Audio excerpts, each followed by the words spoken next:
Sound good? Perfect. Welcome to the movie studio. On either side of the vehicle, as we head on down this hill, take a look. On either side, you'll see these movie posters on our movie studio timeline. These represent just a few of the over 8,000 movies that have been made here at Universal Studios in our over 107-year history. A whole lot of movies and a whole lot of time. You may still see some of your favorites, whether they're the classics up here like The Sting, one of my personal favorites, along with Jaws, and today's action blockbusters a little bit further on down the hill. Now, none of these would be possible if it weren't for one man, our founder, Carl Lemley. Let's go, Uncle Carl there on your screens and the bow tie. Moved to the United States in the late 1800s, brought with him the American dream of one day having his own business. He went one step further. He had his own city made for that business. We are still Universal City to this day. That's a real-life fire station to our right-hand side. We also have our own sheriff station up on City Walk. We have financial facilities, Medicare facilities. We also have daycare, a gym I don't go to, 3 Starbucks, and a coffee bean. So you know we're a real city, right? But there's something that our city does not have that yours definitely does. Residents. No one lives here, right? But we are constantly having thousands of people come to Universal Studios every single day of the week to make those movies, television shows, commercials, and music videos, and today is no different. Like I said, a very busy day today. A lot of the filming happens here in the front lot inside a building called sound stages. Sound stages are giant warehouse-looking buildings. The first and largest is actually here on the left-hand side. That's sound stage 12. It's 29,000 square feet of space. It's over 90 years old. That is where they built massive movie sets like Frankenstein's Lab back in 1931. Even Dracula's Castle, same year. Right. The mansion in Scarface, the clock tower in Back to the Future, the visitor center in Jurassic Park, Whoville, and Elegant Soul Christmas, and countless others, all built inside of Soundstage 12 over the decades. Now, at Soundstage 9, 10, and 11 to our left-hand side, they're working on season 2 of a Peacock original show called Grand Crew. You can actually see some of the doors are open to these sound stages. The main reason why we choose to make our television shows inside of this is control, right? You can build whatever set you want to. You can even see the door to Soundstage 7 on our left-hand side is open. That is literally behind the scenes of season 2 of Bel-Air on Peacock. That's the dramatic retelling of the Fresh Prince of Bel-Air. Yeah, with Will Smith, who came back as a producer for that show. Down the kind of sideways street there to our left-hand side is where Kelly Clarkson films her show, The Kelly Clarkson Show. And like I said, it's all about control. You build whatever set you want to, you light it any which way you want to, and they're about 98% soundproof buildings. So that allows us to close these doors and block out as much as we can. You're not going to hear the trucks driving by, helicopters flying overhead, annoying tour guides, and you're definitely not going to hear the construction for our Super Nintendo World coming early next year, which is actually to our right-hand side. Soundstage 14 is pretty rich with history. A couple of my favorite things to film in here, the 1982 classic John Carpenter's The Thing with Kurt Russell. Fantastic, scary movie. It takes place in Antarctica. The filmmakers pumped in so much air conditioning inside that soundstage, you could see the actor's breath. Yeah, that's how realistic you can make the environment. And then about 10 years after that, Steven Spielberg did the exact opposite. He made it a tropical rainforest for Jurassic Park. The original movie, remember in the first movie when the T-Rex attacks, the Jeep gets stuck in a tree and they try to escape as it breaks the branches? That all filmed inside that soundstage, right? Now, you can make Universal movies or NBC Universal television shows in here all the time, or you can make other studio movies in here. We'll rent these things out to Disney, Warner Brothers, Sony, Paramount, you guys, if you want to make a movie out here.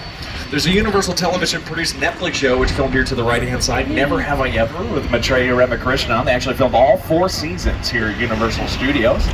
And currently filming inside a soundstage at 19 to our right-hand side, the NBC show Quantum Leap. A lot of you might remember the original series with Scott Bakula back in the late 80s into the 1990s. They brought it back with Raymond Lee, and they are filming in our Universal Backlot. Oh, my buddy Ted. The teddy bear with his movies with Seth MacFarlane, Mark Wahlberg. He's also filming a television show today. Seth MacFarlane returning as the voice of Ted. That show stars one of my personal favorites, screen actors, Scott Grimes. You may recognize him from The Orville, also with Seth MacFarlane. Now, today's stars like Scott Grimes and Seth MacFarlane, they're very mobile people, so their dressing rooms are trailers. But stars like Doris Day and Rock Hudson, their dressing rooms were these bungalows here at the Universal Studios lot. Today, they are now office spaces for production companies like 7 Bucks. That's Dwayne Johnson's production company. Yeah, The Rock works out of there. Right next to them, Monkey Paw Productions. That's Jordan Peele's production company. He's the guy that brought us movies like Get Out, Us, and his new movie Nope. Down the alleyway to the left-hand side, a white sign that says MP, that is Mark Platt Productions. He's known for his Broadway hits and musicals. He's the man that's making Wicked into 2 movies for Universal. And a very famous office to our left, number 5195, that belonged to the incomparable Sir Alfred Hitchcock. Director of movies like Psycho, Rear Window, Vertigo, The Birds, among many others. He had that office for about 20 years, the latter part of his career. So a lot of history just kind of tucked there in the front lot all over the place. And a different kind of history happening back here in the back lot. We're expanding like we have not seen in decades, building more sound stages than we've seen since the 1950s, in fact. Over here to the left-hand side are some of the newer ones. This is where they're working on a new show called Lopez versus Lopez with George Lopez and his daughter, Mayan Lopez. You guys can catch that on TV a little bit later on. We've also seen some live studio filming in there for things like Will and Grace, World of Dance, America's Got Talent, also filmed inside of there. And it's very nice to film inside these sound stages because sometimes you need to go out into the big, so you'll film the interiors inside that sound stage, and then you'll walk across the street and film Metropolitan sets. These Metropolitan sets are going to be the kind of the first stop at the Universal Studios backlot. This is where we film the big stuff, the large exterior scenes for our productions at a very, very large scale. Our Metropolitan sets are currently being used today by Bel Air, so it could be, well, either Bel Air, parts of Los Angeles, all right inside of here. So why would we film on our Metropolitan sets than the real city streets of Los Angeles? Again, it all comes down to control. You can make these look as realistic as what you want, and you can also not worry about traffic, pedestrians, and these buildings themselves, they're not buildings, they're just facades. So you can change the look of them very easily. What may seem like brick and stone is not. There's not a real brick in this entire town. It's all a plastic skin that we put over the frame of the building. That New York street that we see there to the left-hand side was seen in a couple of superhero movies like Captain America: The First Avenger. It can also be seen as itself an American Ninja Warrior, or on the Peacock original show Rutherford Falls. That helms, that's Rutherford Falls. But we're going to leave the concrete jungle behind. We're going to travel to the far-off distant jungle of Skull Island. Here's director Peter Jackson to tell us a little bit more about what's around the corner. It's the original King Kong that made me want to direct movies. I saw that movie on TV when I was about 8 or 9 years old, and I wanted to become a filmmaker.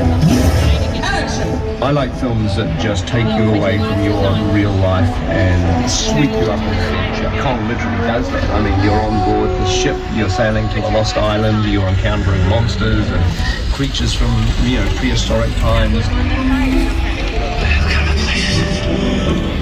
So I was thrilled when Universal invited me back to Skull Island, and it's great to have you along for the ride. Now, we have created this 3D immersive experience, so you're going to have your glasses ready. Don't put them on yet, but just have them in your hand because we're about to return to Skull Island. Yes, we are in for an adventure. Please remain seated at all times. Hold on tightly to your personal belongings and keep your head on a swivel. We're going to be looking for a giant monkey named King Kong.